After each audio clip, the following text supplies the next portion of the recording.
El amanecer del 1 de mayo de 2023, comenzó como cualquier otro en la remota localidad Guerrera Cuara, situada en lo profundo de la Amazonia colombiana.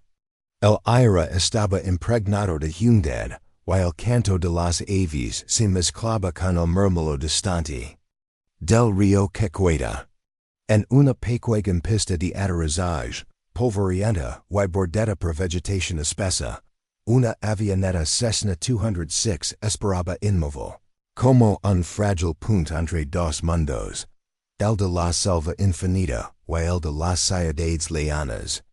Bordo se encontraban cuatro niños de la comunidad indígena Huitoto, Leslie de 13 años, Soleni de 9, Tien Noriel de 4, y Kristen, una bebé de apenas 11 meses. Junto a ellos viajaban su madre, Magdalena Mucatay, y dos adultos más, el piloto y un líder indígena que acompañaba la familia. El destino era San José del Guaviare, un trayecto que, por tierra, hubiera sido casi imposible, pero que en avión permitía completarse un poco más de una hora. Magdalena había preparado a los niños desde temprano. Leslie la mayor se encargó de ayudar a vestir a los pequeños, asegurándose de que Tien levara su camisa favorita de reyes, y que Kristen estuviera bien envuelta en una manta ligera. La madre parecía tranquila, aunque su mirada denotaba cierta preocupación. Había escuchado que las lluvias recientes podían complicar el vuelo, pero confiaba en la experiencia del piloto y en la robustez del pequeño avión. La aeronave despegó a las y de la mañana, elevándose con esfuerzo sobre el manto verde que se extendía hasta donde alcanzaba la vista. Desde la ventanilla, Soleni observaba fascinada como el río Cacuta se retorcha como una serpiente plateada, atravesando la selva densa. En el interior, el ruido constante del motor llenaba el espacio, mientras los niños se entretenían. Con miradas furtivas y gestos complaces, durante los primeros 30 minutos, todo transcurrió con normalidad. Sin embargo, a las 7 de 10, el piloto comenzó a mostrar signos de inquietud. La radio emitió un mensaje breve y tenso: Mayday, Mayday, tenemos una falla de motor. La voz era grave, cortada por la estática. Los adultos intercambiaron miradas rápidas, tratando de mantener la calma para que los niños no entraran en pánico. Magdalena abrazó a Kristen con fuerza y tomó la mano de Leslie. El avión comenzó a perder altura, lentamente, y el rugido del motor se convirtió en un sonido irregular, interrumpido por golpes metálicos. El piloto maniobró en un intento desesperado por encontrar un claro en la selva donde aterrizar de emergencia. Pero la Amazonia no ofrece concesiones. Solo una alfombra interminable de árboles de 40 metros de altura, raíces entrelazadas y un laberinto de ríos y pantanos. A las 7:16, un crujido ensordecido marcó el final del vuelo. La aeronave se precipitó contra la copa de los árboles, rebotó entre ramas gruesas y finalmente se incrustó en el suelo blando y fangoso. El impacto fue brutal. El silencio posterior estuvo roto únicamente por los sollozos y gemidos. Leslie, aturdida pero consciente, sintió un dolor agudo en el brazo izquierdo y un zumbido constante en los oídos. A su lado, Soleni lloraba con una mezcla de miedo y confusión, mientras Tien intentaba liberarse del cinturón de seguridad, gritando por su madre. Magdalena, atrapada en su asiento, tenía el rostro pálido y los labios manchados de sangre. Con voz débil, apenas susurró: tienen que salir y buscar ayuda. El piloto y el otro adulto no respondían. Sus cuerpos permanecían inmóviles, inclinados hacia adelante. El olor combustible huía tierra humeda llenaba la cabina. Junto con el fuerte aroma de joyas trituradas, Leslie reaccionó con una madurez impropia de su edad. Con manos temblorosas, desabrochó el cinturón de Soleni, luego el de TNY.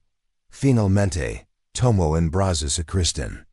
La puerta lateral estaba deformada, pero un hueco en el fuselage permitía salir arrastrandos. Afuera, la humedad de la selva era sofocante. Cada respiración parecía llenar los pulmones de vapor, y un coro de insectos zumbaba sin descanso. Durante las siguientes horas, los niños permanecieron cerca del fuselage, intentando procesar lo sucedido. Magdalena, con sus últimas fuerzas, les repitió instrucciones que Leslie grabó en su memoria. No se separen. Busquen frutas. Sigan el río, y no tengan miedo. La selva es nuestra casa. Hacia el mediodía, el cielo se oscureció. La lluvia comenzó a caer en cortinas densas, empapando la ropa y el cabello de los niños. Leslie buscó refugio bajo las alas del avión, mientras trataba de calmar a Kristen, que lloraba sin parar. Soleni recogió algunas joyas grandes para cubrir a la bebé, mientras Tien observaba con ojos enormes todo a su alrededor, sin comprender del todo el peligro. Y esa primera noche fue una mezcla de miedo, dolor y desconcierto. El canto nocturno de la selva, ranas, monos, grillos y aves, crea una atmósfera inquietante. Leslie, acostada junto a sus hermanos, recordaba las historias que su abuela le contaba sobre los espíritus protectores del bosque. Cerró los ojos y, con voz baja, murmuró una oración en lengua huitoto, pidiendo a la selva que no les hiciera daño. A la mañana siguiente, al despertar, entendió que estaban completamente solos. No había señales de helicópteros ni voces humanas. Solo el rugido distante del río y el crujir de ramas movidas por el viento. Leslie sabía que debían actuar pronto. El fuselage contenía algo de harina de yuca seca y una pequeña botella de agua. Aquello no duraría mucho, pero sería suficiente para iniciar una búsqueda lenta hacia algún lugar seguro.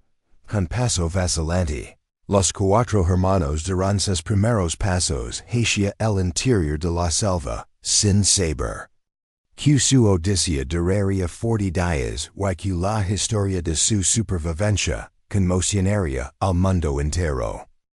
El amanecer del segundo día trajo consigo un silencio extraño, interrumpido solo por el murmullo grave de la selva y el zumbido de los insectos.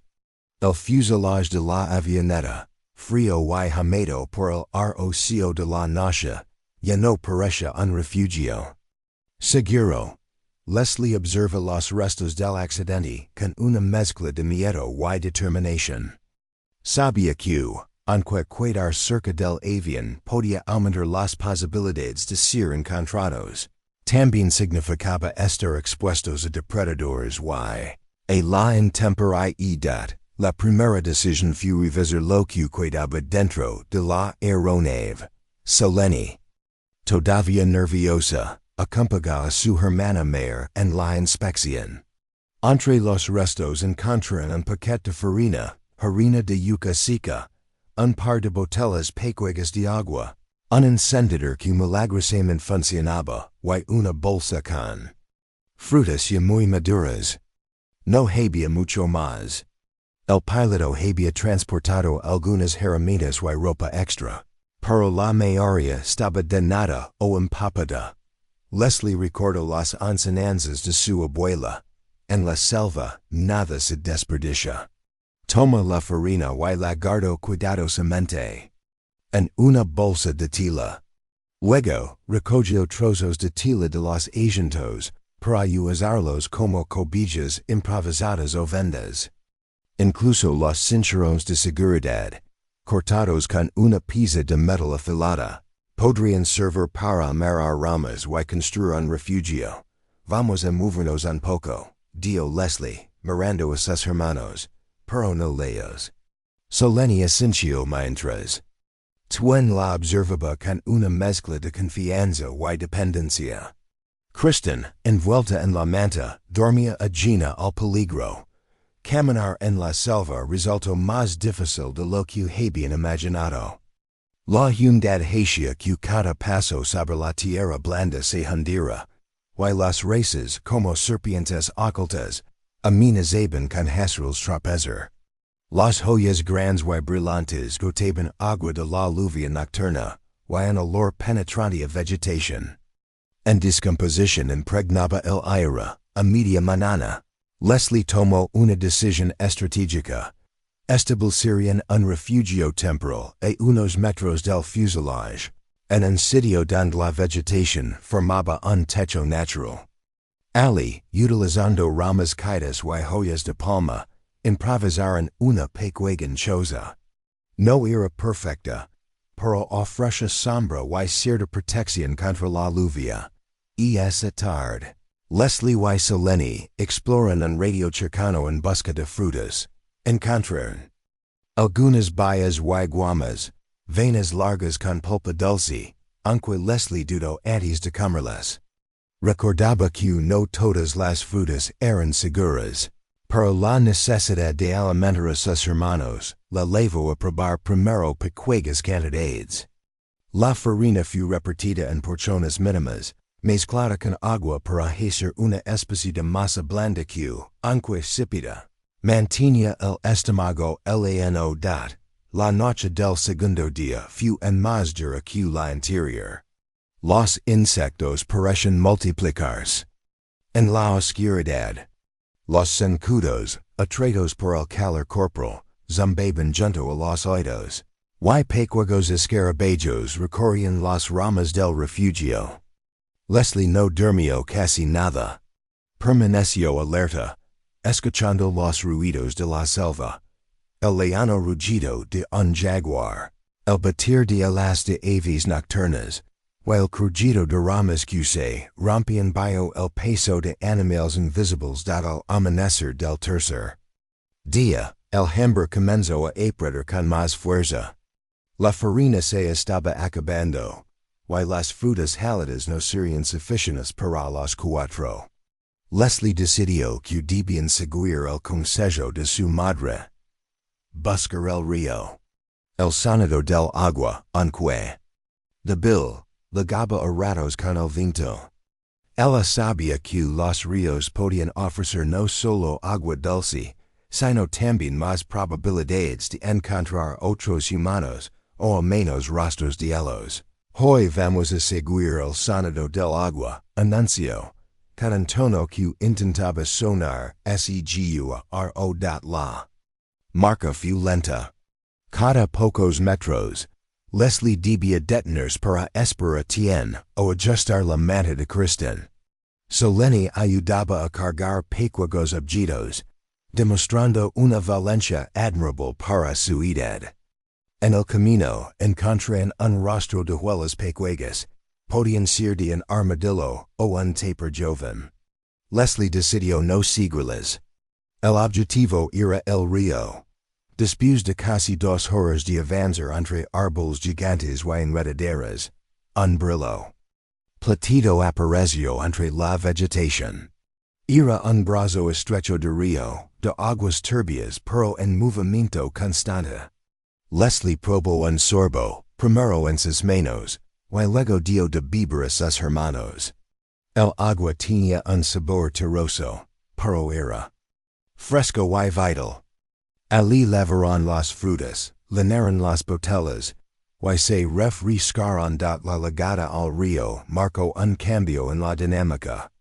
El agua les permitiría mantenerse hidratados, pero también significaba estar expuestos a otros peligros, caimans, serpientes y corrientes traicioneras. Leslie decidió no aliarse demasiado de la orilla y montar un segundo refugio en un punto elevado. Desde podían vigilar el curso del agua, esa noche, bajo un cielo cubierto de nubes, Leslie pensó en su madre. La imagen de Magdalena, pálida y débil en el fuselage, era un peso constante en su mente. No sabía si alguien había encontrado el avión, ni si las búsquedas habían comenzado. Lo único que tenía claro era que debía mantener a sus hermanos vivos, a cualquier costo, mientras el sueño llegaba lentamente. El canto grave de un sapo y el murmullo del río acompañaban sus pensamientos. Leslie no lo sabía pero a varios kilómetros de allí, equipos de rescate se desplegaban. En helicópteros y canoas, guiados por coordenadas imprecisas, y una voluntad férrea de encontrarlos. La verdadera odisea apenas comenzaba. El cuarto día desde el accidente amaneció gris y sofocante. La humedad parecía pegada a la piel, y un olor denso a joyas podridas impregnaba el aire. Leslie había dormido apenas unas horas, vigilando que los insectos no se acercaran demasiado. A Kristen. Soleni, enroscada junto a Tien, murmuraba en sueños, como si hablara con su madre.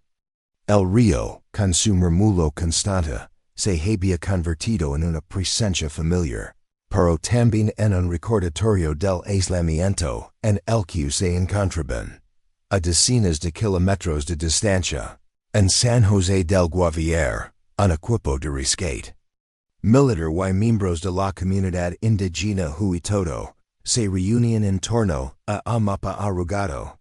El piloto del Cessna había enviado una señal de emergencia antes de desaparecer de los radares. Esa señal había sido captada brevemente, pero no ofrecía coordenadas exactas. La selva amazónica, con su espesor impenetrable, no daba pistas claras. Los rescatistas sabían que el tiempo llegaba en contra, sobre todo si había sobrevivientes. Heridos. El ejército movilizó helicópteros UH-60 Black Hawk y un equipo de rastreadores, entrenados para operar en la jungla.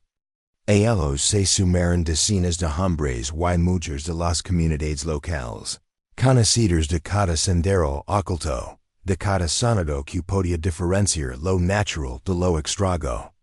Algunos levaban machetes, otros perros adiestrados, y todos compartían un objetivo común, encontrar a los niños, mismo día. Poco después del amanecer, Leslie escuchó un ruido diferente al de los monos aladores y las aves. Era un zumbido profundo, creciente, que parecía venir del cielo. Se puso de pie de inmediato y miró a través de la marana de joyas. Un helicóptero, pequeño en la distancia, sobrevolaba el río. El corazón le latió con fuerza. Miren! Gritó a Soleni y Tien, señalando hacia arriba. Los niños agitaron los brazos y gritaron con todas sus fuerzas. Pero la densa copa de los árboles ocultaba por completo su posición. El helicóptero pasó lentamente, y aunque el ruido llenó sus oídos, no hubo respuesta. El aparato siguió su camino hasta desaparecer en el horizonte, dejando tras de sí en silencio en más pasado. Leslie sintió un nudo en el estómago. Había tenido el rescate tan cerca, y al mismo tiempo tan lejos. Aún así no se permitió. Laura delante de sus hermanos. No pasa nada, les dio. Van a volver. Tenemos que esperar. Mientras tanto, en el aire, los rescatistas lanzaban mensajes grabados en lengua huitoto desde los altavoces del helicóptero. Cuídense donde estén, vamos a buscarlos. No se mueven demasiado lejos. El eco de aquellas palabras se perdía entre las ramas y el rugido de la selva, y no siempre alcanzaba los oídos de los niños. Y esa tarde, el equipo de búsqueda terrestre comenzó a internarse en una zona cercana a las coordenadas estimadas. El avance era lento, machete en mano, cordoban enredaderas tan gruesas como un brazo humano. El calor era asfixiante, y la lluvia, que caía intermittent, convertia el suelo en un barro resbaladizo. Los perros olfateadores, jadentes, detectaban olores dispersos, pero las corrientes de aire y la humedad dificultaban mantener un rastro. En el campamento improvisado de los niños, la situación se volvía más precaria. La farina estaba casi agotada, y las frutas cercanas escaseaban. Leslie tomó la difícil decisión de aliarse un poco más en busca de alimento. Con Solini cuidando de Kristen, se levó a tien para enseñarle cómo reconocer plantas comestibles. Encontraron unas palmas de canaduro, pero sus frutos estaban duros y verdes. Tendrían que esperar varios días para madurar, dado el sexto día, trajo un nuevo momento de esperanza.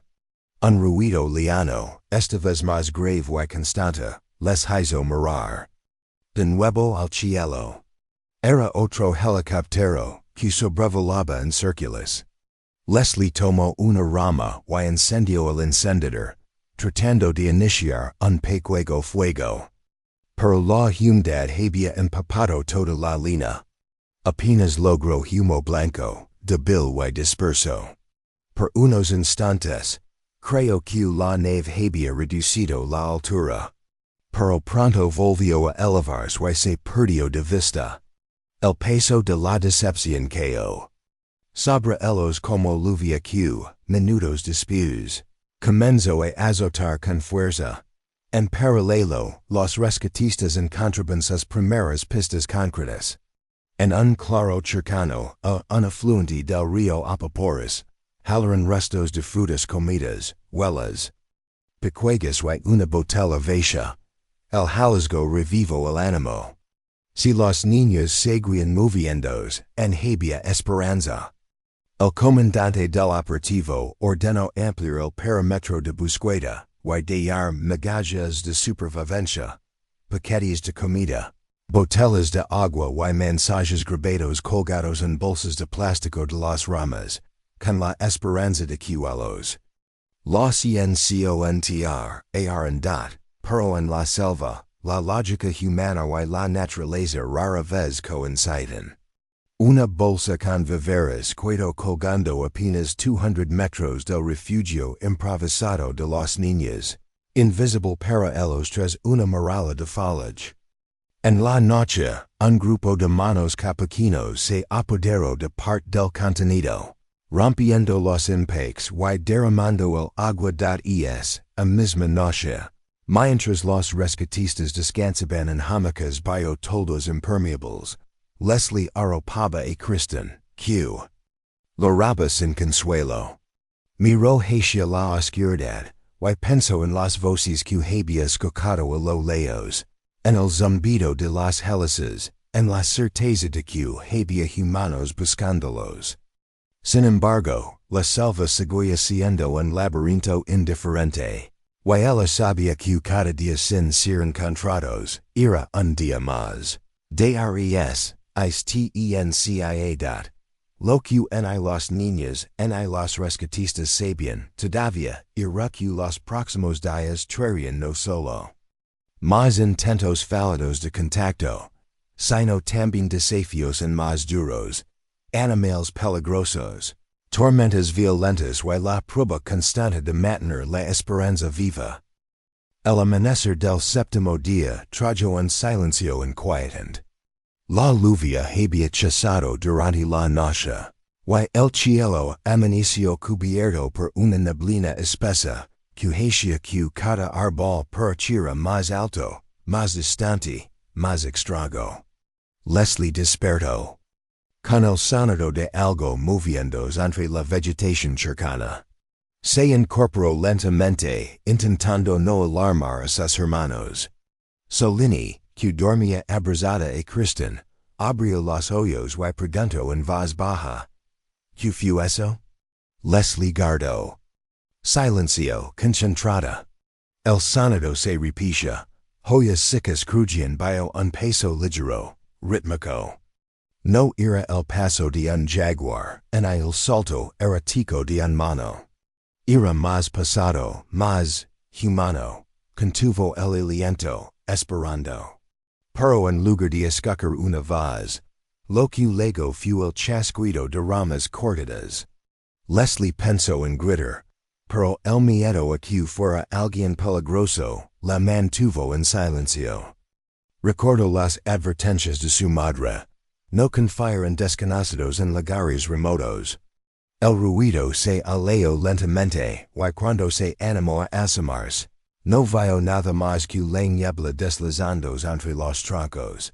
A kilómetros de allí, un grupo de rastreadores indígenas avanzaba siguiendo pequeñas huellas encontradas el día anterior. Entre ellos estaba Yari, un hombre de unos 50 ecos, experto en leer el lenguaje de la selva. Señaló un arbusto roto a la altura de un niño. Pasaron por aquí hace menos de un día, afirmó. El comandante del equipo se inclinó para observar. Las huellas eran ligeras, pero marcaban un patrón claro. No se trataba de animales, sino de pies humanos pequeños. El hallazgo encendió una chispa de esperanza. Decidieron dar otra tanda de provisions, y un mensaje grabado en todo, repitiendo la instrucción de permanecer quietos. Lo colgaron de un árbol visible en el sendero. Sin saberlo los niños. Pasaron a apenas 100 metros de allí, y es en misma tarde, pero tomaron un desvío, al escoger un trueno que anunciaba tormenta. El octavo día, la comida se convirtió en un problema urgente. La farina se había terminado, y las frutas que encontraban no siempre eran seguras. Leslie recordó que su abuela le había mostrado una planta llamada yurumo, cuyas hojas tiernas podían comerse en caso de emergencia. Con cuidado, recolectó algunas y las repartió entre Solini y Tien, Kristen, demasiado pequeña para masticarlas. Recibió un jugo improvisado que Leslie extrajo machacando los talos de una planta acuática. No era sabroso, pero mantenía el hambre a raya. Mientras tanto, los rescatistas enfrentaban sus propias dificultades. El barro llegaba a la altura de las rodillas, y un par de soldados habían sufrido picaduras de insectos, que les provocaron fiebre. El helicóptero, limitado por la nubosidad, no podía sobrevolar la zona continuamente. El comandante tomó una decisión arriesgada: dividir el equipo en 3 grupos para abarcar más terreno. Yari se ofreció para liderar el más pequeño. Confiando en su intuición en la noche del octavo día, la selva mostró su cara más oscura. Un rugido profundo retumbó no muy lejos del refugio improvisado de los niños. Leslie abrazó a sus hermanos y les ordenó quedarse en silencio. Entre las sombras, vio un par de yoyos brillando a baja altura, un jaguar. El animal se acercó con pasos suaves, casi imperceptibles, olfateando el aire. Leslie temblando tomó una rama gruesa y la golpeó contra el suelo, intentando parecer más grande y ruidosa. Soleni la imitó gritando.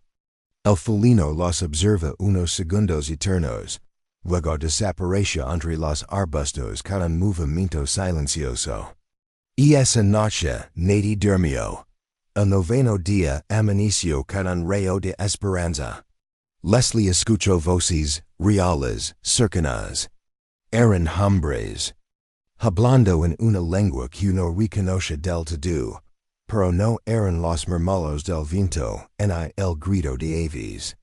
Corrió hacia el origen del sonido, pero la espesa vegetación la hizo perderse en un laberinto verde. Grito, aquí, estamos aquí. Las voces se detuvieron de golpe. Minutos después, se reanudaron, pero más lejos. Locu Leslie no sabia, ira cu yari y su cuerpo, estaban a menos de 300 metros de distancia, siguiendo un rastro QNEs. Momento se bifurcó. Escogeron el camino equivocado. Es día, los rescatistas encontraron una huella fresca junto a un charco de agua. Era tan pequeña que un soldado, emocionado, la fotografió. Decidieron dar marcas visibles con cinta amarilla y flechas hecas con ramas, para guiar a los niños hacia zonas despejadas. Pero la selva, indomable, empezó a borrar esas señales con la lluvia, que cayó sin piedad al final de la tarde. El campamento de los niños, la lluvia trajo otro problema, frío. Las noches en la selva, aunque húmedas, podían ser gélidas. Leslie improvisó una manta con joyas grandes de platanillo, asegurándolas con lianas. No era perfecta, pero evitó que el agua empapara por completo a Kristen. Resist un poquito. Mas, le susurró. Mama vendrá pronto dado el décimo día. Los niños y los rescatistas compartirán el mismo espacio, sin saberlo. Yari encontró un rastro de cascaras de fruta y un pedazo de tela enredado en una espina. El olor era reciente, casi humano. Avanzaron rápido, pero un aguacero súbito les obligó a detenerse. La visibilidad se redujo a unos metros, y el sonido de la lluvia cubrió cualquier grito, y esa misma noche, Leslie tomó una decisión. Moverse al amanecer hacia el norte, siguiendo la corriente del río. Creía que si el helicóptero los había sobrevolado desde esa dirección, los rescatistas podían tener su campamento allí. No sabía que esa elección los alejaría temporalmente de sus salvadores, prolongando la agonía a la selva inmensa. Y viva, continuaba siendo juez y verdugo. Y en medio de ella, dos voluntades luchaban. La de unos niños que se negaban a rendirse, y la de un grupo de hombres y mujeres que no estaban dispuestos a detener la búsqueda. El amanecer del undécimo día, luego acompañado de un canto lejano de guacamayas, y el olor húmedo de la vegetación recién empapada. Leslie despertó antes que los demás, con una sensación extraña en el pecho, una mezcla de cansancio extremo y determinación. La noche anterior había decidido seguir el curso del río hacia el norte, y la idea en la pareja la mejor opción. Recogieron lo poco que tenían. Un par de joyas secas que usaban como manta, la botella medio rota donde almacenaban agua de lluvia y un pequeño paquete de frutos silvestres. Kristen, somnolienta, se cuidaba suavemente mientras Selene le acariciaba el cabello para calmarla. Aunque apenas tenía 5 ecos, no hacía preguntas. Caminaba detrás de Leslie, observando sus pasos con atención para imitar los no. Habían avanzado más de media hora cuando Leslie vio algo que la hizo detenerse en seco. Una cinta amarilla colgaba de una rama baja.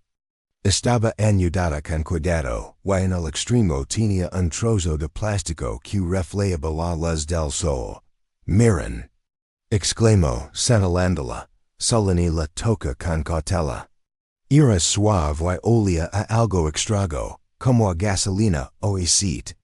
Cerca, en el suelo, había ramas dispuestas formando una flecha.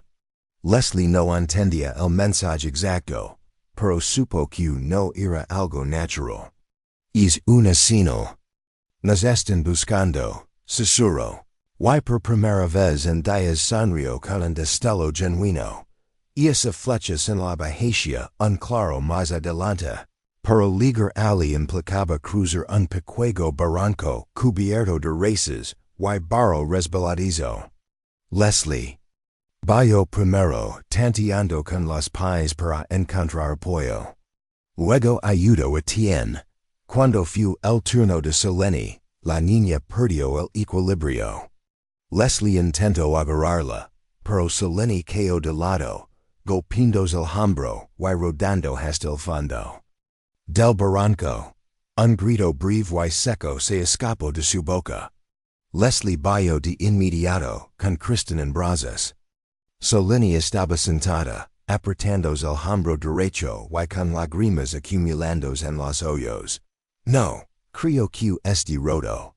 Dio, entrecortada por el dolor. Leslie revisó como recordaba que hacía su madre. Palpó con suavidad, notando que no había huesos fuera de lugar. Pero si una hinchazón rápida. No lo muevas mucho. Vamos a descansar aquí un rato. Mientras tanto, los rescatistas se acercaban más que nunca. Yari había encontrado más cáscaras frescas de fruta, y marcas de dedos pequeños en el barro, como si alguien hubiera intentado escalar una pendiente. Reconoció una rama partida en el mismo punto donde los niños habían descendido hacia el barranco. Están muy cerca. Murmuró con un tono mezcla de alivio y ansiedad. Pero la lluvia volvió a interponerse, cayendo con fuerza y borrando la nitidez de las huellas. La humedad transformó el suelo en una trampa fangosa. Y avanzar se volvió lento y agitador. En el fondo del barranco, Leslie decidió improvisar una venda para el hombro de Soleni. Usó un pedazo de la tela rasgada de su propia camiseta y lo ató con firmeza, asegurando el brazo contra el pecho de su hermana para que no se moviera. El dolor hizo que Soleni soltara un par de cuellitos, pero luego respiró más tranquila. Vamos a seguir despacio, dijo Leslie. No podemos quedarnos aquí. Avanzaron con dificultad. La selva, aunque imponente, ahora parece menos hostil. Encontraban más frutas comestibles y, en un pequeño incluso unos renacuajos que Leslie reconoció como inofensivos. Los niños los atraparon y, tras asarlos brevemente sobre una pequeña fogata, lograron una comida mínima pero energizada al caer la tarde. Escucharon un zumbido familiar, un helicóptero. Leslie corrió hacia un claro, intentando que la vieran. Saltaba, agitaba los brazos, pero las copas de los árboles eran demasiado densas. El sonido se fue desvaneciendo, y cano, una parte de la esperanza de Leslie. Nos están buscando. Pero no nos ven, murmuró, apretando los labios para no llorar. En el campamento de búsqueda, el comandante analizaba el mapa. La última posición de huellas coincidía con la ruta del helicóptero, pero había zonas demasiado cerradas para ver desde el aire. Decidió que al día siguiente un grupo se internaría en más. Aunque eso implicara dormir dentro de la selva, sin regresar a la base. Y esa noche, Leslie decidió mantenerse despierta la primera mitad, vigilando que Soleni no empeorara. El dolor la mantenía inquieta, pero su respiración se estabilizó. Kristen dormía profundamente, agitada. Tien, acurrucado a su lado, miraba los luciérnagas como si fueran pequeñas estrellas atrapadas en la oscuridad en silencio. Leslie se prometió que resistirían, aunque cada día fuera más difícil.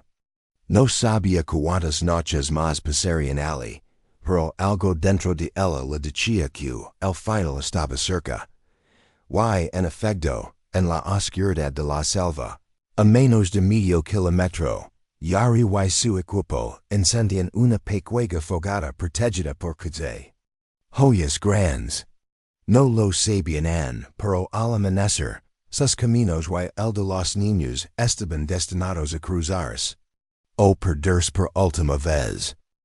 El amanecer del 12º día trajo un cielo cubierto, con nubes que se movían rápidas como si presentieran tormenta.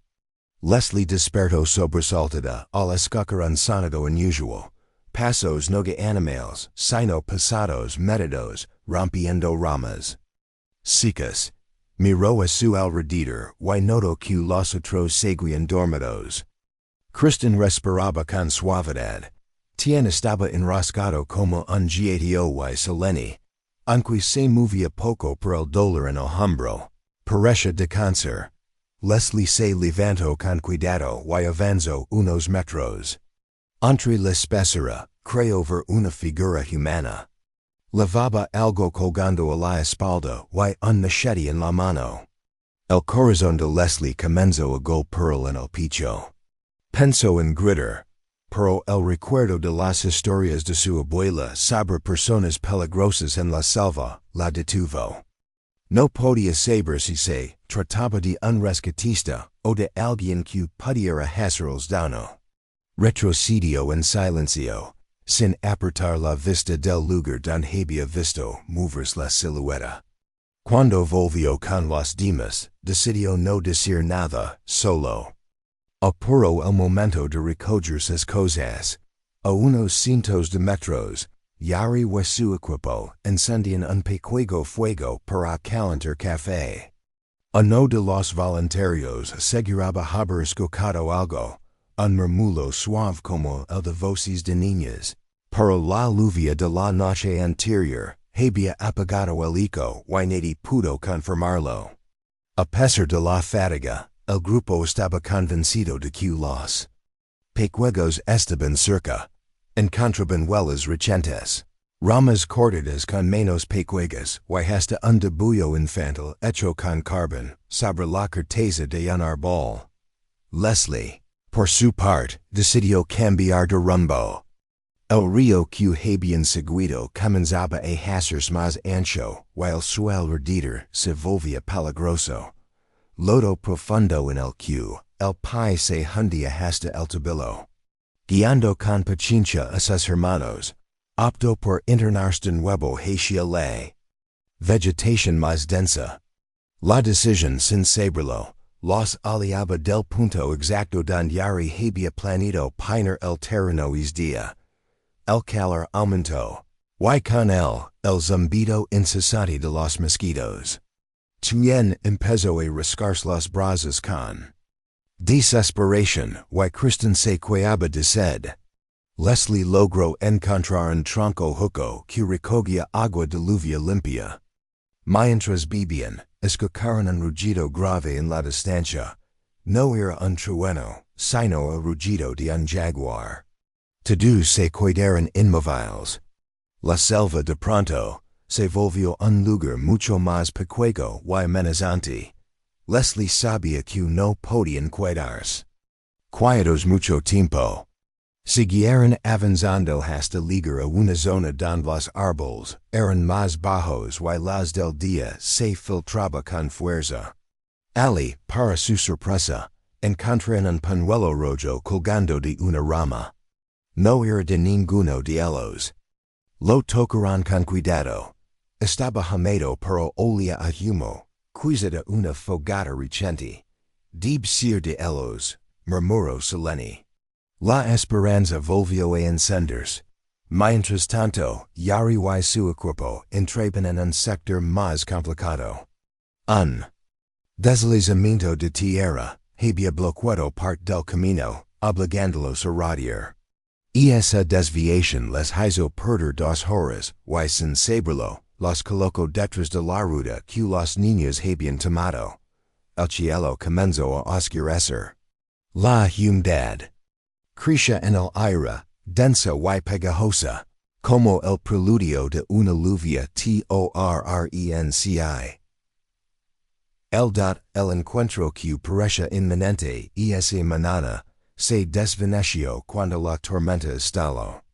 Gotas gruesas comenzaron a caer, golpeando joyas, ramas y rostros.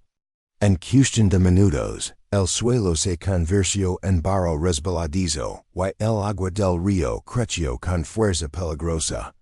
Leslie, con de la mano, buscó un árbol grande bajo el que protegerse. Paro el viento era tan intenso que incluso ali el agua caía en cortinas o blicu es dat. La tormenta duró más de una hora. Y en ese tiempo el frío se metió en los huesos de los niños.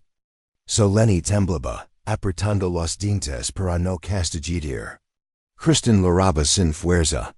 Leslie intentó abrazarlos a todos para darles calor, pero sentía que sus propias manos se entumecían. Cuando la lluvia afluyó, un silencio extraño cubrió la selva. El sonido habitual de insectos y aves se había apagado, como si todo estuviera conteniendo la respiración. Few entonces cuando oyeron un silbido, no muy lejos. Leslie se incorporó de inmediato, buscando con la vista. El silbido se repitió, pero esta vez más lejano. Dudó, debían responder. ¿Y si no era alguien seguro? Y esa duda les costó minutos preciosos. Para cuando Leslie reunió valor y gritó. En aquí. El sonido se había desvanecido. En el campamento improvisado, Yari revisaba el mapa con frustración. Sabía que la tormenta había dispersado cualquier rastro fresco. Sin embargo, estaba convencida de que estaban a menos de un kilómetro de los niños. Y esa noche decidió arriesgarse. Dormirían en plena selva y al amanecer, iniciarían un rastreo en espiral hasta encontrarlos. Leslie, por su parte, decidió que debían moverse al día siguiente, hacia don había escuchado el silbido. Aunque su cuerpo pedía descanso, su instinto le decía que la salvación estaba en esa dirección. Mientras abrazaba a sus hermanos para dormir, no podía saber que esa misma dirección llevaría sus pasos a un punto donde la selva guardaba su última y más peligrosa prueba. El amanecer del decimotercer día comenzó con un cielo entre gris y azul, y un viento suave que parecía levar la promesa de alivio después de la tormenta. Leslie despertó temprano, con Kristen dormida y Soleni recostada, tratando de descansar mientras su hombro todavía dolía. Tyan se frotaba los ojos, impaciente por continuar.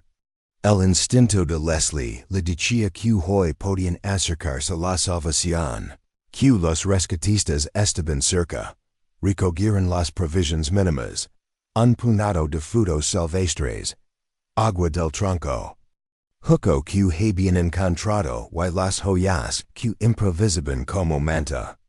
Avanzaron despacio, con cuidado de no resbalar en el barro dado por la tormenta. La selva parecía más silenciosa, como si también contuviera la respiración en lo que estaba por ocurrir. A pocos metros, Leslie divisó un rostro fresco, joyas recién pesadas y ramas quebradas que claramente no eran obra de animales. Su corazón latió con fuerza. Ají. Susurró, señalando hacia la izquierda. Alguien pasó por aquí hace muy poco. Tien aplaudió. Soleni miró nerviosa y Kristen comenzó a mover sus pequeñas manos, percibiendo la emoción de su hermana mayor. A la misma hora, Yari y su equipo avanzaban con extrema cautela. Habían detectado huellas frescas, y un pequeño hilo de agua que alguien había usado para desplazarse. La intuición de Yari decía que los niños estaban cerca, y el comandante del equipo lo confirmó. Era probable que hoy encontraran a los cuatro sobrevivientes. Leslie avanzaba con atención, guiando a sus hermanos por un sendero semioculto.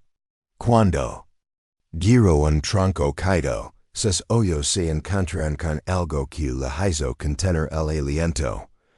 A unos 20 metros, entre la vegetación, un rescatista asomaba, observando con binocular. Su corazón se aceleró y sin pensarlo, gritó con todas sus fuerzas. Aquí estamos. El rescatista bajó los binoculares y agitó las manos. Su rostro reflejaba alivio y concentración a la vez. Leslie levanto las brasas, soleni ytn. La mataron y Kristen solto un lanto de alegría. Durante segundos, todo pareció estar bien. Los niños habían sido vistos. La selva, que había sido su prisión, ahora se transformaba en escenario de esperanza. Pero la alegría duró solo unos instantes. Un crujido inesperado en la vegetación cercana hizo que los niños se movieran hacia un lado. Leslie, intentando protegerlos, tropezó con una raíz cubierta de lodo. Su pie se hundió en el barro y perdió el equilibrio. Un grito, Solini extendió las manos para ayudarla, pero el deslizamiento los llevó a los cuatro unos metros más abajo. Entre ramas y joyas mojadas, el rescatista vio la caída desde lejos y corrió hacia ellos, pero la densidad de la vegetación y el terreno resbaladizo le impedían avanzar con rapidez. Gritaba instrucciones, pero su voz apenas alcanzaba los niños. La distancia entre ellos volvió a aumentar. Leslie se levantó primero, abrazando a Kristen y verificando a Solini y Tien. Todos estaban intactos, pero el miedo y el barro habían vuelto a separar los mundos que se habían encontrado por un instante. El grupo de rescate, consciente de que los niños estaban cerca pero inaccesibles, decidió cambiar la estrategia. En lugar de avanzar directo, rodearían la zona en espiral, buscando salir a un claro visible desde el helicóptero. Cada minuto contaba. Sabían que el terreno podía volverse en más traicionero. Leslie, por su parte, evaluaba la situación. El contacto visual había sido un aliento, pero también un recordatorio de la fragilidad de su situación. No podemos detenernos, dijo con firmeza. Sigamos hacia el norte. Ali nos verán. Caminando con cuidado, la selva parece conspirar. En su contra, lianas que atrapaban los pies, ramas que golpeaban la cara y raíces que se escondían bajo el barro. Sin embargo, la determinación de Leslie mantenía al grupo unido. Kristen, aunque agitada, se aferraba a su hermana, y Soleni, con el hombro vendado, caminaba a paso firme. Esa tarde, los rescatistas encontraron más indicios de su cercanía. Huellas frescas, ramas rotas de manera reciente, y pequeños restos de fruta consumida. Colocaron señales improvisadas, y dejaron agua y comida en bolsas de plástico, esperando que los niños las encontraran. Sin embargo, la selva seguía siendo un laberinto implacable. La noche cayó rápidamente, con una bruma que hacía que cada sombra pareciera moverse. Leslie decidió que debían acampar en un refugio improvisado bajo un árbol grande. Incendio. Un fuego pequeño, apenas un hilo de humo, suficiente para calentar a los niños sin revelar su posición a cualquier depredador. Mientras Kristen dormía, Leslie miró hacia el cielo cubierto de nubes y susurró. Mañana nos verán. Mañana todo cambiará. En ese momento, en la distancia, un haz de luz se movía entre los árboles. La linterna de Yari, el lighter del rescate, guiaba su equipo. A menos de 100 metros, la distancia que separaba a los niños de la salvación era mínima, pero la selva enguardaba su última prueba.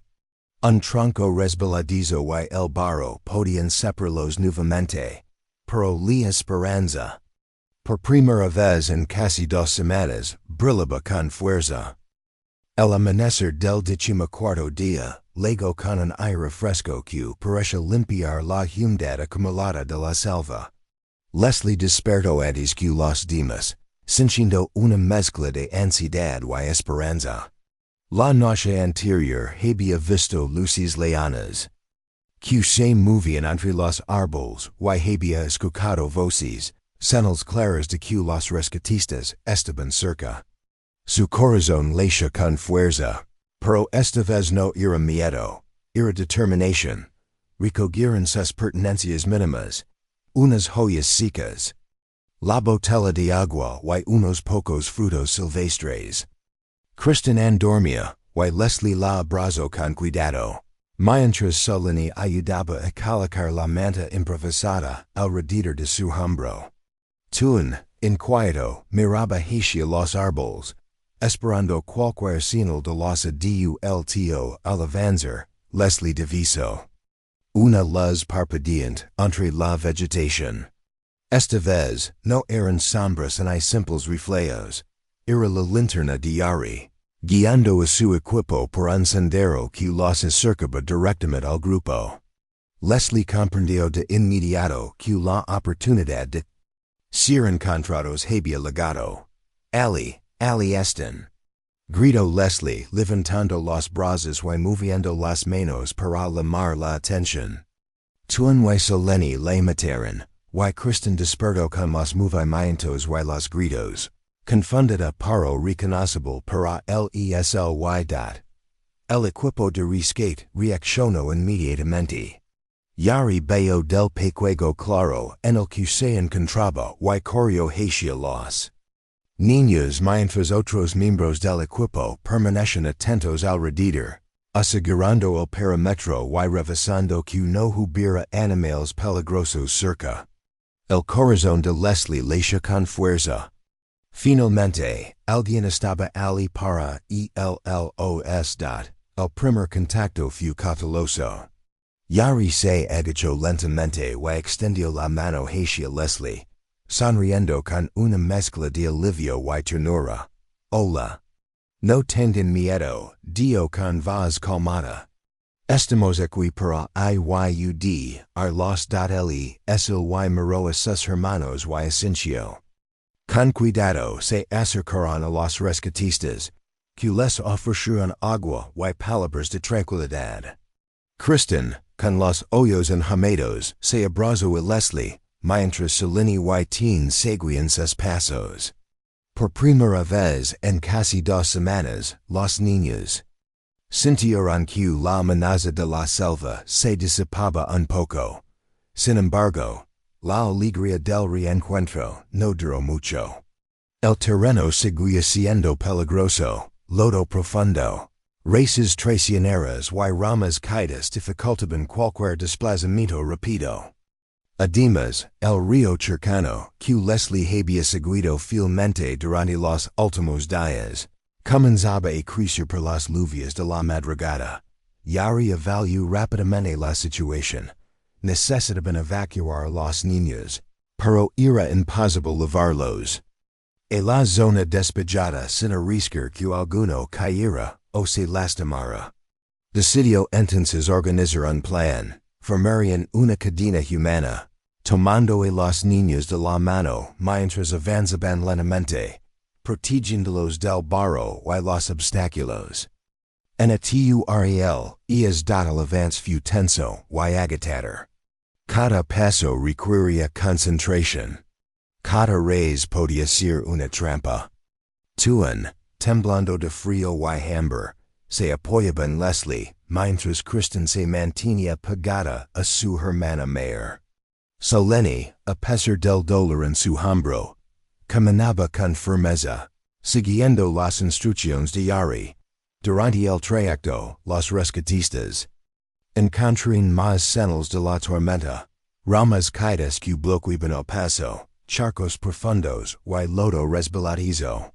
Cada obstáculo obligaba a detenerse, reorganizar y mantener la calma de los niños. Leslie, a veces al borde del agotamiento, se mantenía firme, recordando las palabras de su madre. Nunca pierdan la fe. Aunque todo parezca imposible. Finalmente, después de varios minutos que parecieron horas, el grupo llegó a un claro seguro. Ali los esperaba otro equipo con provisiones, mantas secas y comunicación por radio. Los niños pudieron finalmente beber agua limpia y comer algo más sustancial que frutas y farina. La emoción era palpable, lágrimas, abrazos y risas contenidas. Se mezclaban con el cansancio extremo.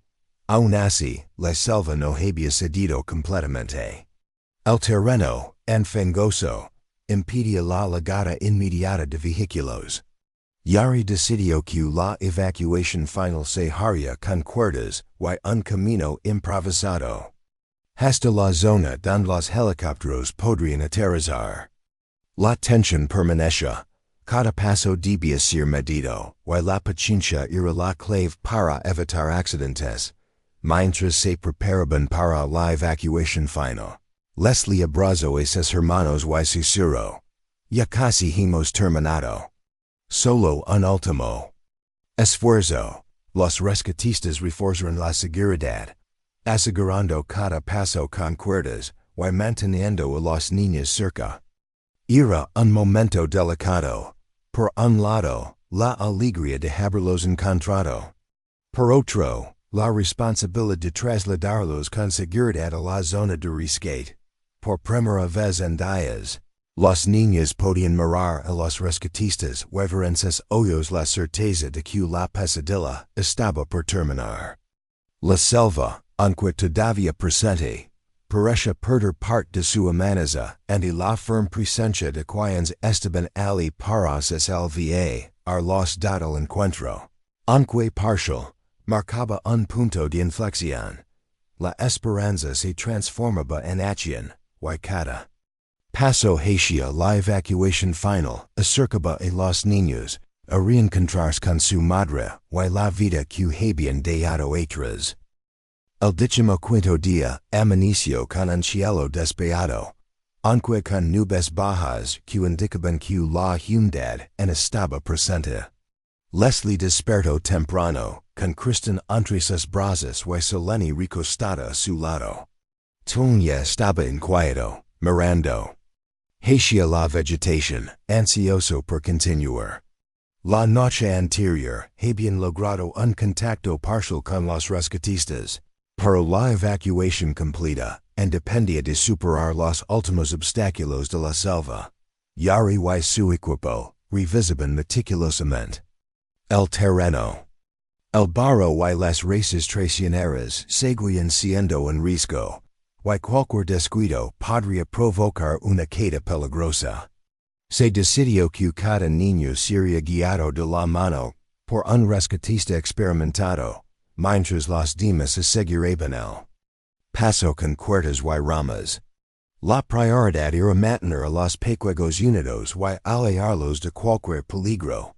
Leslie lideró la marca junto a Kristen, mientras Selene y Tien eran acompañados por otros miembros del equipo. Cada paso era un desafío. Ramas que bloqueaban el camino, charcos profundos de barro y raíces que parecían querer atraparlos. A pesar del cansancio, Leslie mantenía la calma, transmitiendo seguridad a sus hermanos. En un tramo del sendero, un tronco caído bloqueaba completamente el paso. Los rescatistas trabajaron juntos, moviendo ramas y utilizando cuerdas para crear un pequeño punto improvisado. Leslie ayudó a Tien a cruzarlo primero, seguido de Selene, mientras Kristen se mantenía firme en sus brazos. Cada avance era celebrado con un suspiro de alivio, pero la tensión no desaparecía. El río cercano, que durante días había sido un obstáculo, ahora representaba una barrera final antes de llegar a la zona despejada donde los helicópteros podrían aterrizar. La corriente estaba más fuerte debido a las lluvias, y el agua alcanzaba la altura de las rodillas.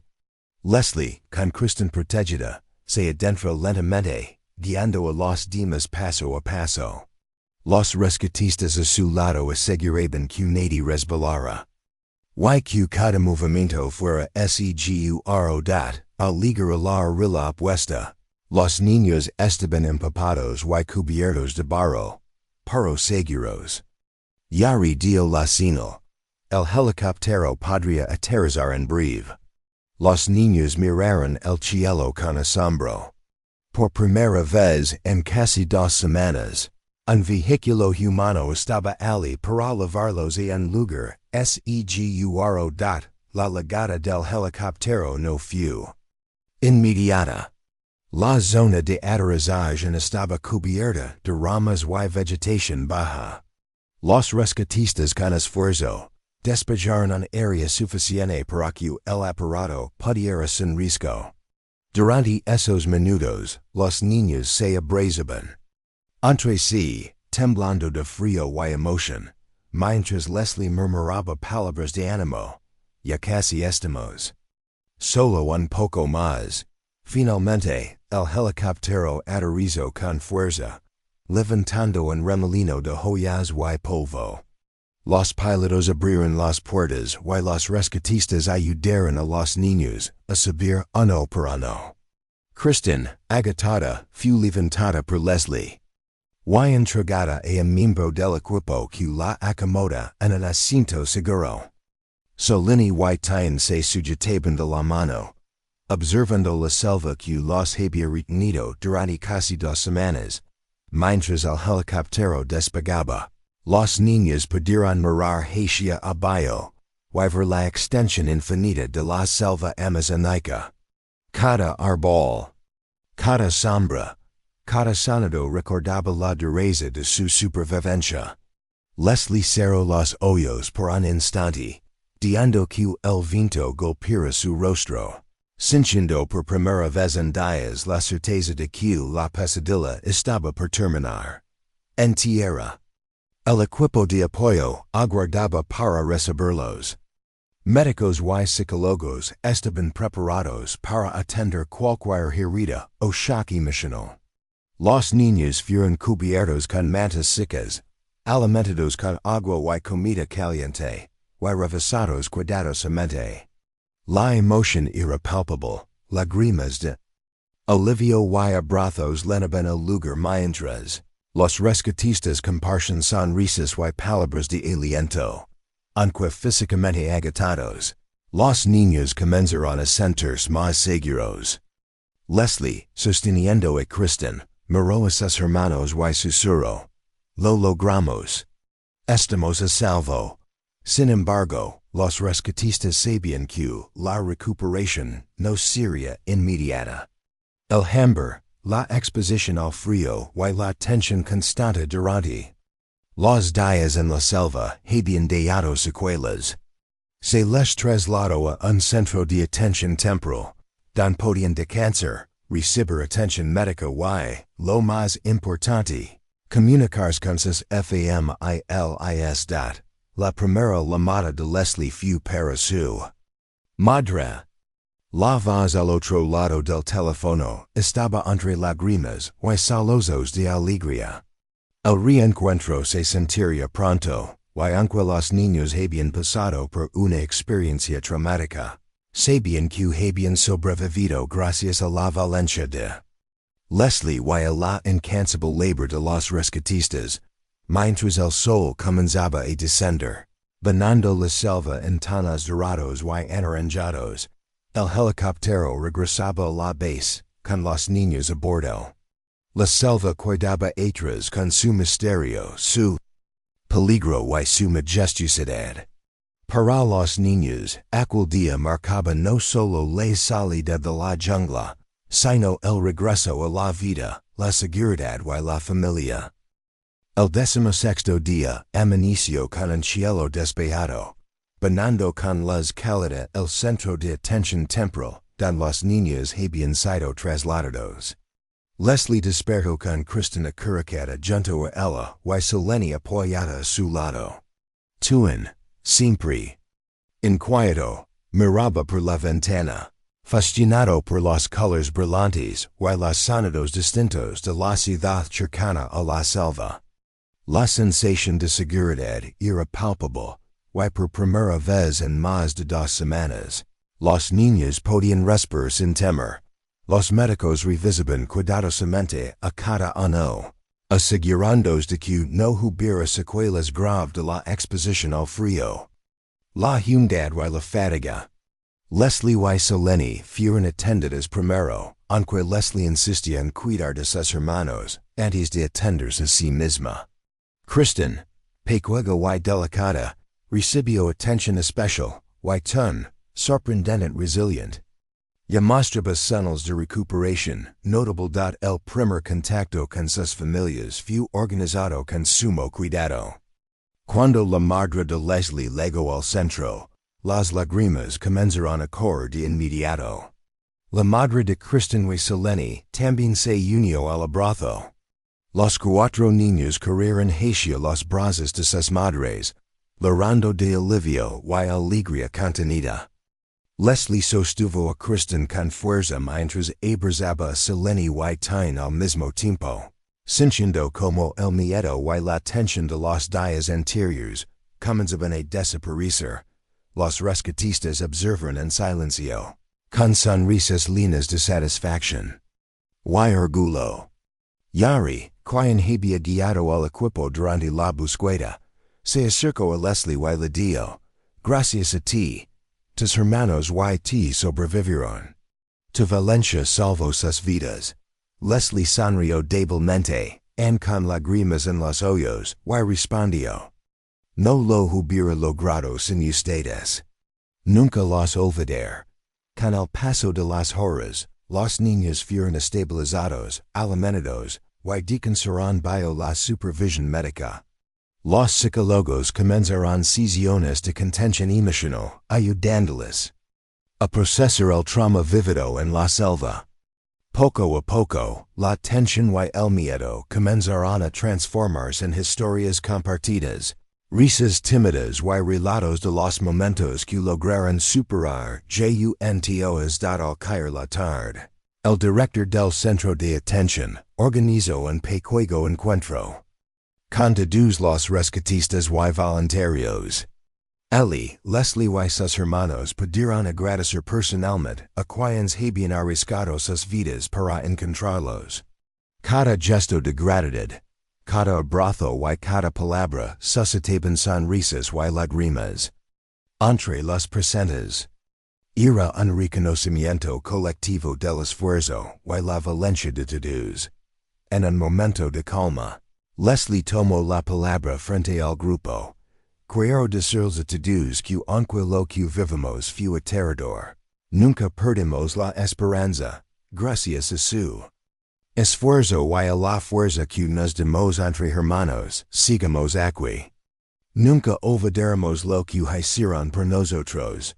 Seleni acadio con voz suave, pero firme. Aprendimos que juntos podemos superar cualquier cosa. Y que la solidaridad de los demás puede salvar vidas. Tuen, con inocencia pero emoción, abrazo. A su hermana mayor y dio, gracias por cuidarnos. Y gracias a todos por encontrarnos. Esto la jornada terminó con un momento de reflexión y agradecimiento. Los niños miraron por última vez la selva en la distancia, ahora más tranquila y menos amenazante desde su nueva perspectiva. Comprendieron que, aunque la selva había sido peligrosa y hostil, también había enseñado lecciones de supervivencia, valencia y unidad familiar. Al cerrar la historia, Leslie escribió un mensaje que sería leído frente a todos los presentes. Y, simbólicamente, a los espectadores que siguieron su travesía, gracias a todos por acompañarnos en este viaje. Esperamos que nuestra historia inspire a nunca perder la esperanza, a cuidar unos de otros, y a valorar cada momento con la familia y los amigos. La fuerza está en la unidad, y la esperanza siempre puede guiarnos hacia la luz, incluso en los momentos más oscuros. Con esa reflexión, los niños fueron acompañados a sus hogares, donde finalmente pudieron descansar en la seguridad de su familia, lejos de la selva que los había probado al límite. Sus vidas, aunque marcadas por la experiencia, estaban llenas de nuevas oportunidades, carico y gratitud por quienes hicieron posible su rescate, Y así termino la travesía. Con abrazos lágrimas de alivio, sonrisas y la certeza de que, incluso en las situaciones más extremas, la esperanza y la solidaridad pueden salvar vidas.